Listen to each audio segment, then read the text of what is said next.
Good morning students, very good morning. कल हमने जो प्लांट टिश्यू है उसके अंदर मेरिस्टेमेटिक टिश्यू पढ़ा था।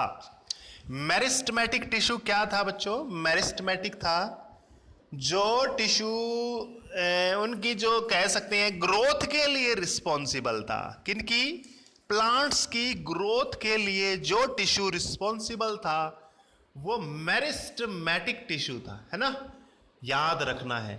कल हमने मेरिस्टेमेटिक टिश्यू के बारे में डिटेल से पढ़ा था कि कहाँ शीर्ष पे भी पाए जाते हैं, ठीक है, स्टम में भी पाए जाते हैं, लीव में भी पाए जाते हैं, है ना?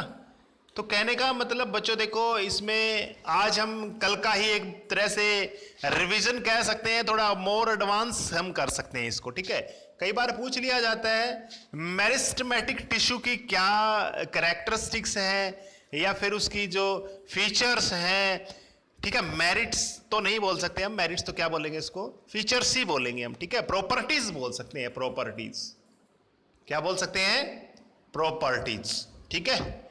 तो इसमें सिंपल है, कल वाला ही हम करेंगे, इसमें कल वाले का पार्ट है ये। तो तीनों के में जो मेरिस्टेमेटिक टिश्यू है ना बच्चों, मेरिस्टेमेटिक टिश्यू में तीन चीज आई थी, एपिकल आया था, लेटरल आया था, इंटरकैलरी आया था। कल वाला नाम याद कर लेना, एपिकल शीर्ष पे था, लेटरल आपका जो मोटाई बढ़ाता था, और तीसरा कौन सा था, एक तरह से इंटरकैलरी, जो इंटरकैलरी शाखाएं वगैरह निकाली थी, है ना। तो बच्चों देखो इसमें कुछ नहीं है खास, ज्यादा कुछ नहीं है। अब मैं यहां पर मेरिस्टेमेटिक टिश्यू जो था उसकी कैरेक्टरिस्टिक्स कर रहा हूं, इसमें इसकी कैरेक्टरिस्टिक्स के बारे में पढ़ेंगे, तीनों हैं, तीनों के बारे में पढ़ेंगे। देखिए इनकी जो सेल्स होती है वो बहुत ही ज्यादा एक्टिव होती है बच्चों। एक्टिव का मतलब समझ में आता है आपको? फुर्तीली, यानी जल्दी से डिवाइड होने वाली कह सकते हैं, यानी मतलब थोड़ा सा जैसे ही मैच्योर हो जाती है वैसे ही डिवाइड हो जाती है, टाइम नहीं लेती, एक्टिव होती हैं ज्यादा, ठीक है। एक जैसे आप सिंपल सी बात कह सकते हैं, कई बच्चे कैसे होते हैं, वेरी एक्टिव होते हैं, कोई भी काम होता है तभी फटाक से कर देते हैं, लेकिन कई क्या होते हैं, एक्टिव नहीं होते, है ना, लेजी होते हैं, आलसी होते हैं। तो वो मतलब इसकी जो सेल्स है वो वेरी एक्टिव होती हैं बच्चों, ठीक है। और इसमें एक चीज याद रखनी है, इसमें वैक्यूल होता नहीं है, वैक्यूल अब्सेंट होता है इनकी सेल्स में। देखो बच्चों मैं बताना चाहता हूं वैक्यूल के बारे में, कल हमने पीछे पढ़ा है ना, पिछले 5वें चैप्टर में हमने पढ़ा है सेल्स वाले में, है ना। क्या पढ़ा था? वैक्यूल का जो काम था वो स्टोर करने का, कोई भी चीज को स्टोर करना है ना। तो इसमें स्टोर करने वाली बात नहीं होती डिवीजन वाले में। सेल को तो डिवाइड होना है, एनर्जी लेके फिर डिवाइड होना है, इसको स्टोर करके करना क्या है? स्टोर करके करने का काम का मतलब हो जाता है भी इस किसी को कहीं किसी जगह की कोई चीज पहुंचानी होती हो, तो इस इनकी जो ये जो मेरिस्टेमेटिक टिश्यू है इसका काम ही डिवाइड करने का है, कोई इसमें कोई चीज स्टोर नहीं करने का काम होता। तो स्टोर करने का कोई काम नहीं होता, इसलिए इसके अंदर वैक्यूल नहीं होते, वैक्यूल प्रेजेंट नहीं होते, ठीक है, याद रखना है।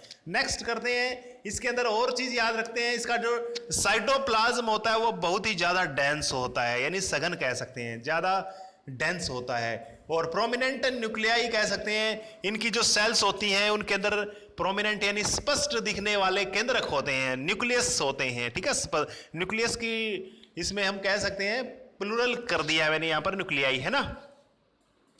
तो इसके जो सेल्स के अंदर जो न्यूक्लियस होते हैं वो प्रोमिनेंट होते हैं, प्रोमिनेंट स्पष्ट दिखने वाले, महत्वपूर्ण कह सकते हैं, ठीक है। और एक चीज याद रखनी है, इसके अंदर जो सेलुलोज वॉल याद रखनी है। पिछले चैप्टर में शायद ये जो टॉपिक है मैंने स्किप कर दिया होगा, लेकिन स्किप तो क्या करना था, आपको आता ही होगा, सेल वॉल के बारे में पढ़ा होगा।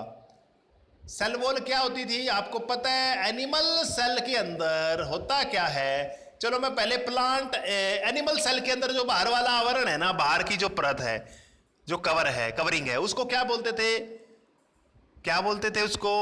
Cell membrane. सेल, ये मान लो सेल मेम्ब्रेन है। अच्छा, प्लांट में सेल मेम्ब्रेन तो होती ही है, लेकिन एक बाहर से एक परत और हो जाती है, उसको सेल वॉल बोलते हैं। क्या बोलते हैं? Cell wall. तो एक फालतू होती है ना एक सेल वॉल। सेल वॉल इसमें एनिमल सेल में नहीं होती है, प्लांट सेल में होती है। तो इसकी जो मेरिस्टेमेटिक टिश्यू होते हैं, इनकी जो सेल वॉल होती है वो थिन होती है, पतली होती है, क्योंकि टूटना है बच्चों उनको। अगर मोटी होएगी तो टूटेगी कैसे? क्योंकि डिवाइड होने का काम है इसका, डिवाइड होगी तभी पेड़ बढ़ेगा, आगे इंक्रीमेंट होगा उसके अंदर। आगे देखते हैं। आगे देखिए इसमें क्या है, कॉम्पैक्ट टिश्यू है, ये बड़ा ही जटिल कह सकते हैं। कॉम्पैक्ट का मतलब ये होता है इनकी जो सेल है, देखो सेल से मिलकर बना है। जैसे मैंने लिख दिया एक सेल, दो सेल, तीन सेल, चार सेल, पांच सेल, इस तरह से सेल बना रहा हूं। तो ये सेल से मान के चलिए ये टिश्यू बन गया। क्या बन गया? एक टिश्यू बन गया। अच्छा, ये कॉम्पैक्ट टिश्यू होता है। देखिए इन चार, ये देखो मैं यहां पे बना रहा हूं रेड से, ये सेल हो गई मेरी चार, इनके बीच में ब्लैंक स्थान ये है, ये देखो ये एक अच्छा खासा ब्लैंक स्थान है, तो कह सकते हैं ब्लैंक स्पेस कह सकते हैं। तो ब्लैंक स्पेस नहीं होता इनके अंदर। ये जो टिश्यू होते हैं, मेरिस्टेमेटिक टिश्यू होते हैं, इनके अंदर जो ब्लैंक स्पेस है सेल्स के बीच में, इंटरसेलुलर स्पेस है, वो नहीं होता, न के बराबर होता है। अब कैसे बनाया जाए कि ब्लैंक स्पेस ना हो? तो इस तरह से हम बना सकते हैं, इस तरह से सेल बना सकते हैं, है ना। मतलब बहुत ही कम होता है सेल्स के बीच में। ये सेल बनाई मैंने 1 2 3 4 5, इनके बीच में जो स्पेस है वो इंटरसेलुलर स्पेस है वो नहीं होता, अब्सेंट होता है, ये मैंने लिखा है ना। अच्छा, एक याद और रखना है, जो सेल होती है मेरिस्टेमेटिक टिश्यू की, उनके अंदर डिवाइड होने की एबिलिटी होती है ना। सिंपल सी बात है, ये तो डिवाइड होगी तभी तो मेरिस्टेमेटिक टिश्यू होगा ना। तो मेरिस्टेमेटिक टिश्यू का मतलब ही है डिवाइड होना, क्योंकि डिवाइड कोई भी चीज डिवाइड हो रही है, इसका मतलब वो उसके अंदर क्या हो रहा है, इंक्रीज हो रही है, उसके लेंथ हो रही हो, चाहे उसकी गर्थ हो रही हो, है ना। तो मेरिस्टेमेटिक टिश्यू की बात और याद रखनी है कि कहां पर पाया जाता है। ये आपको पता है, स्टम में, रूट में, शूट में पाया जाता है। शूट या टिप्स बोल सकते हैं ऊपर वाला, स्टम यानी तने की बात हम करते हैं, रूट की बात करते हैं, जड़ें भी तो बढ़ती रहती है ना, इसकी बात हम कर रहे हैं। ठीक है, चलो इसमें नेक्स्ट क्या है, परमानेंट टिश्यू की बात करते हैं। परमानेंट, ये प्रोमिनेंट वो ऊपर वाला याद आ गया था। परमानेंट टिश्यू की बात करते हैं, पीटी। ठीक है, परमानेंट टिश्यू देखो बच्चों, आज थोड़ा सा करेंगे परमानेंट टिश्यू के बारे में, बड़ा लंबा सा टॉपिक है ये, मेरिस्टेमेटिक टिश्यू से लंबा टॉपिक है ये, लेकिन इसके बारे में थोड़ा सा तो पढ़ ही लेते हैं। इंट्रोडक्शन में आपको करवा देता हूं। देखो परमानेंट टिश्यू होता क्या है, देखो ये ऊपर वाला जो टिश्यू था ना बच्चों, कौन सा था, मेरिस्टेमेटिक टिश्यू। जब मेरिस्टेमेटिक टिश्यू की जो सेल्स होती है ना, वो डिवाइड होती रहती है। देखिए मैंने आपको क्या बताया था, डिवाइड होती हैं, लेकिन एक समय ऐसा आता है बच्चों जब उन सेल्स में डिवाइड होने की कैपेबिलिटी या फिर एबिलिटी लूज हो जाती है, एंड हो जाती है, खत्म हो जाती है। समझ में आ गया? जब मेरिस्टेमेटिक टिश्यू की जो सेल्स हैं उनके अंदर जो डिवाइड होने की कैपेबिलिटी खत्म हो जाती है, वो फिर परमानेंट टिश्यू में कन्वर्ट हो जाता है। उसको परमानेंट बोलेंगे, क्योंकि वो डिवाइड तो होएगा ही नहीं। डिवाइड होगा तो उसका नाम मेरिस्टेमेटिक होगा, और डिवाइड नहीं होगा तो परमानेंट बन जाएगा वो। बस आगे से कोशिकाएं डिवाइड नहीं होंगी तो परमानेंट कहलाएंगी, वो परमानेंट टिश्यू कहलाएगा वो। बस यही लिखा है। जो सेल है किसकी, मेरिस्टेमेटिक टिश्यू की, lose the ability to divide होने की एबिलिटी को लूज कर देता है, then meristematic tissue are turned और कन्वर्टेड इनटू पीटिया, परमानेंट टिश्यू।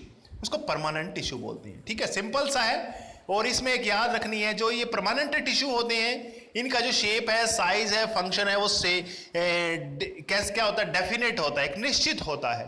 ठीक है, और एक बात याद रखनी है, जो परमानेंट टिश्यू होता है वो डेड भी, इसकी जो सेल्स हैं वो डेड भी हो सकती हैं, लिविंग भी हो सकती हैं। ठीक है, याद रखना है ये चीजें।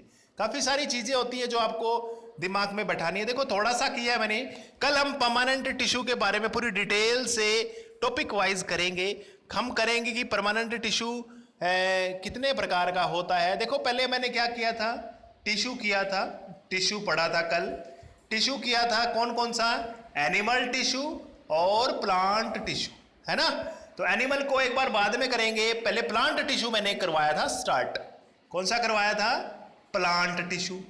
प्लांट में कौन कौन सा किया था, मेरिस्टेमेटिक टिश्यू किया था, कल किया था।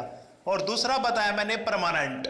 और मेरिस्टेमेटिक टिश्यू अगेन 3 टाइप था, एपिकल, इंटरकैलरी और लेटरल, है ना। ये मेरिस्टेमेटिक हो गया। अब परमानेंट टिश्यू की टहनी चलेगी, शाखा चलेगी, है ना। अब परमानेंट टिश्यू के बारे में हम पूरी डिटेल से पढ़ेंगे बच्चों। ठीक है, परमानेंट टिश्यू के बारे में हम डिटेल से पढ़ेंगे, कल से स्टार्ट करेंगे कि परमानेंट टिश्यू के कितने टाइप होते हैं और बिल्कुल क्या क्या उनका काम होता है। ठीक है, इसका एग्जाम्पल मैं आपको दे देता हूं परमानेंट टिश्यू का। बच्चों, जो भी आपके नजदीक में कोई भी वृक्ष आपको नजर आते हैं ना, कोई भी पेड़ है, बरगद का बड़ का पेड़ है, नीम का पेड़ है, उसकी जो पेडी यानी तना जो है, उसका जो बाहर का आवरण है बच्चों, वो बिल्कुल सख्त होता है। कितना सख्त होता है? वो परमानेंट टिश्यू ही है। वो क्या है? वो परमानेंट टिश्यू ही है। उसकी छाल कह सकते हैं, हस्क बोलते हैं, क्या हस्क है ना, वो छाल जो है वो क्या होती है? Permanent tissue. आप एक आगे आपको मैं बताऊंगा वो नाम क्या है उसका। चलो मैं बता देता हूँ, स्क्लेरेंटाइना बोलते हैं इसको, स्क्लेरेंटाइना। कोई बात नहीं, पूरी डिटेल से पढ़ेंगे हम परमानेंट टिश्यू के बारे में, कल से हम पढ़ेंगे। 2-3 दिन का टॉपिक हो सकता है ये, ठीक है। थैंक यू बच्चों, थैंक यू।